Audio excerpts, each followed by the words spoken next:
மிகவும் எதிர்பார்க்கப்பட்ட மக்களவை தேர்தல் 2024க்கான அட்டவணையை இந்திய தலைமை தேர்தல் ஆணையம் சனிக்கிழமை அறிவித்தது. அதன்படி ஏப்ரல் 19ஆம் தேதி தொடங்கி ஜூன் 1 வரை 7 கட்டங்களாக மக்களவை தேர்தல் நடைபெறுகிறது. நாடு முழுவதும் மக்களவை தேர்தலில் பதிவாகும் வாக்குகள் ஜூன் 4ஆம் தேதி எண்ணப்படுகிறது. தேர்தல் தேதி அறிவிக்கப்பட்ட நிலையில் நாடு முழுவதும் தேர்தல் நடத்தை விதிமுறைகள் உடனடியாக அமலுக்கு வந்தன. தமிழகம், புதுச்சேரியில் ஒரே கட்டமாக ஏப்ரல் 19இல் மக்களவை தேர்தலுக்கான வாக்குப்பதிவு நடைபெறுகிறது.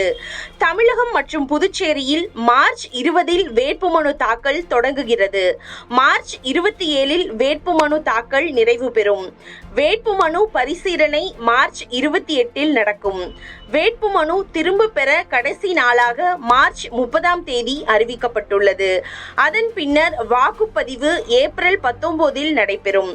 அன்றைய தினமே தமிழகத்தில் காலியாக உள்ள விளவங்கோடு சட்டப்பேரவை தொகுதிக்கான இடைத்தேர்தலும் நடைபெறுவதாக அறிவிக்கப்பட்டுள்ளது. விளவங்கோடு தொகுதி எம்எல்ஏவாக இருந்த விஜயதரணி சமீபத்தில் பாஜகவில் இணைந்ததால் எம்எல்ஏ பதவியை ராஜினாமா செய்தார். எனவே தொகுதி காலியாக அறிவிக்கப்பட்ட நிலையில் இடைத்தேர்தலும் அறிவிக்கப்பட்டுள்ளது. 2024 மக்களவை தேர்தலில் வாக்களிக்க நாடு முழுவதும் 96.8 கோடி வாக்காளர்கள் தகுதி பெற்றுள்ளனர். இவர்களில் 49.7 கோடி பேர் ஆண்கள், 47.1 கோடி பேர் பெண்கள், மாற்றுத்திறனாளிகள் 88.4 லட்சம் பேர், மாற்று பாலினத்தவர் 48,000 பேர். மொத்த வாக்காளர்களில் 1.82 கோடி பேர் முதன்முறை வாக்காளர்கள். 85 வயதை கடந்த வாக்காளர்கள் 82 லட்சத்துக்கும் மேல் உள்ளனர். 100 வயதை கடந்த வாக்காளர்கள் 2.18 லட்சம் பேர் உள்ளனர் என்று இந்திய தலைமை தேர்தல் ஆணையர் ராஜீவ்குமார் தெரிவித்துள்ளார். தமிழக மீனவர்கள் இலங்கை அரசால் தொடர்ந்து சிறைப்பிடிக்கப்படுவதையும் சித்திரவதைக்கு ஆளாக்கப்படுவதையும் தடுத்து நிறுத்தாதது ஏன்? அவர்கள் இந்தியர்கள் இல்லையா? அதானி நிறுவனத்தின் வர்த்தக நலன்களுக்காக இலங்கை அரசுக்கு அழுத்தம் தந்த ஒன்றிய பாஜக அரசு இந்திய மீனவர்களின் பாரம்பரிய உரிமைக்காக வாய் திறக்காதது ஏன்? படகுகளை பறிமுதல் செய்து நாட்டுடைமை ஆக்கிவிட்டதாக அறிவிக்கிறது இலங்கை அரசு.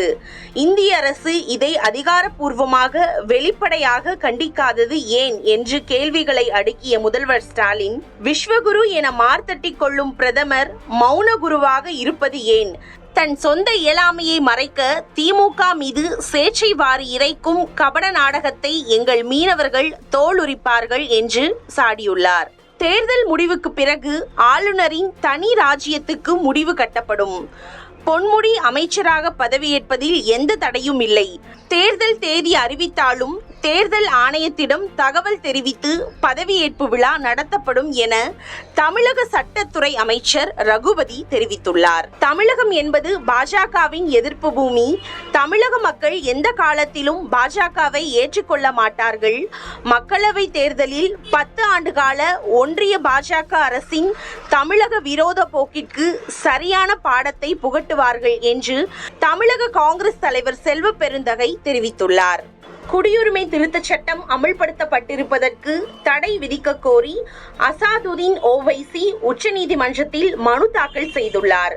அந்த மனுவில் சிஏஏ தொடர்பான வழக்குகள் நீதிமன்றத்தில் நிலுவையில் இருக்கும்போது குடியுரிமை திருத்தச் சட்டத்தின் பிரிவு 6(b)ன் கீழ் குடியுரிமை கோரும் எந்த விண்ணப்பத்தையும் அரசு ஏற்கவோ அல்லது பரிசீலனை செய்யவோ கூடாது. அதற்கேற்ப உச்சநீதிமன்றம் தடை உத்தரவு பிறப்பிக்க வேண்டும் என்று கோரியுள்ளார்.